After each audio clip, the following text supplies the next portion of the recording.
മൊഴി തിരോധാന കേസുകളിലെ പ്രതി സെബാസ്റ്റ്യന്റെ ഭാര്യ കോട്ടയം ക്രൈംബ്രാഞ്ച് ഓഫീസിലെത്തി. ഭാര്യയിൽ നിന്ന് അന്വേഷണ സംഘം വിവരങ്ങൾ തേടും.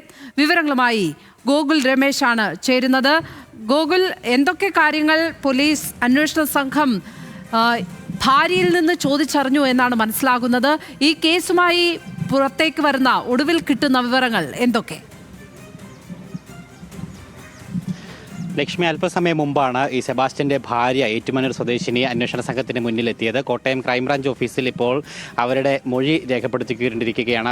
അവരിൽ നിന്നും കൂടുതൽ വിവരങ്ങൾ ഇതുമായി ബന്ധപ്പെട്ട അന്വേഷണ സംഘം ചോദിച്ചറിയും. പ്രത്യേകിച്ച് ഈ സെബാസ്റ്റ്യന് ഈ കാണാതായി എന്ന് പറയപ്പെടുന്ന സ്ത്രീകളുമായിട്ട് ഏത് തരത്തിലുള്ള ബന്ധമാണ് ഉണ്ടായിരുന്നത്, അല്ലെങ്കിൽ അത്തരത്തിൽ ഉള്ള കാര്യങ്ങളൊക്കെ ആയിരിക്കും പ്രധാനമായിട്ടും ചോദിച്ചറിയുക. പ്രധാനമായിട്ടും ഈ സെബാസ്റ്റ്യനെ കഴിഞ്ഞ കുറച്ച് ദിവസങ്ങളായിട്ട് അന്വേഷണ സംഘം ചോദ്യം ചെയ്യുന്നുണ്ടെങ്കിൽ പോലും കാര്യമായിട്ടുള്ള സഹകരണം അയാളുടെ ഭാഗത്തു നിന്നും അന്വേഷണ സംഘത്തിന് ലഭ്യമാകുന്നില്ല, അല്ലെങ്കിൽ പല ചോദ്യങ്ങൾക്കും മറുപടി ലഭിക്കാത്തൊരു സാഹചര്യമുണ്ട് എന്ന് അന്വേഷണ സംഘം വ്യക്തമാക്കിയിട്ടുണ്ട്. അതിൻ്റെ കൂടി അടിസ്ഥാനത്തിലാണ് കൂടുതൽ വിവരങ്ങൾ ശേഖരിക്കുന്നതിന് വേണ്ടിയിട്ട്, അറിയുന്നതിന് വേണ്ടിയിട്ട് സെബാസ്റ്റ്യൻ്റെ ഭാര്യയെ കൂടി നിലവിൽ ഇപ്പോൾ ചോദ്യം ചെയ്യലിൻ്റെ ഭാഗമാക്കിയിരിക്കുകയാണ്. വിവരശേഖരണം അവരിൽ നിന്ന് നടത്തിക്കൊണ്ടിരിക്കുകയാണ്. എന്തായാലും അല്പസമയം മുമ്പ് ഈ മൊഴിയെടുപ്പ് ആരംഭിച്ചതേ ഉള്ളൂ.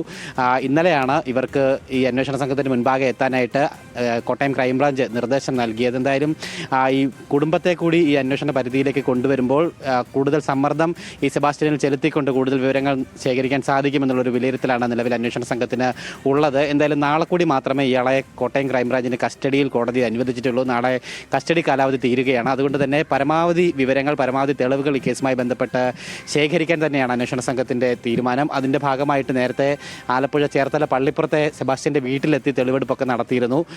അന്ന് ചില അസ്ഥി കഷ്ണങ്ങളും വസ്ത്രഭാഗങ്ങളും ഒക്കെ അന്വേഷണ സംഘത്തിന് തെളിവായിട്ട് ലഭിച്ചിട്ടുണ്ടായിരുന്നു. ഇന്നിപ്പോൾ ഈരാറ്റുപേട്ടയിൽ എത്തിച്ചുകൂടി തെളിവെടുപ്പ് നടത്തുമെന്നുള്ള വിവരങ്ങൾ കൂടി പുറത്തു വരുന്നുണ്ട്.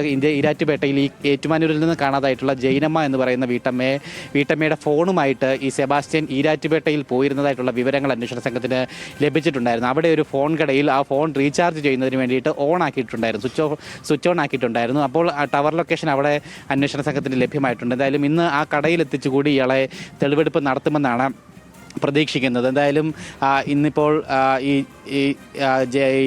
സെബാസ്റ്റ്യൻ്റെ ഭാര്യയുടെ മൊഴിയെടുപ്പ് നടപടികൾ പൂർത്തിയാക്കിയതിന് ശേഷമായിരിക്കും സെബാസ്റ്റ്യനുമായിട്ട് ഈരാറ്റുപേട്ടയിലേക്ക് പോവുക എന്നാണ് മനസ്സിലാക്കാനായിട്ട് സാധിക്കുന്നത്. അങ്ങനെയാണെങ്കിൽ ഈ അവസാന ദിവസങ്ങളിൽ തന്നെ പരമാവധി തെളിവുകൾ ശേഖരിച്ചുകൊണ്ട് അന്വേഷണത്തിൽ മുന്നോട്ട് പോകാൻ തന്നെയാണ് അന്വേഷണ സംഘത്തിൻ്റെ തീരുമാനം.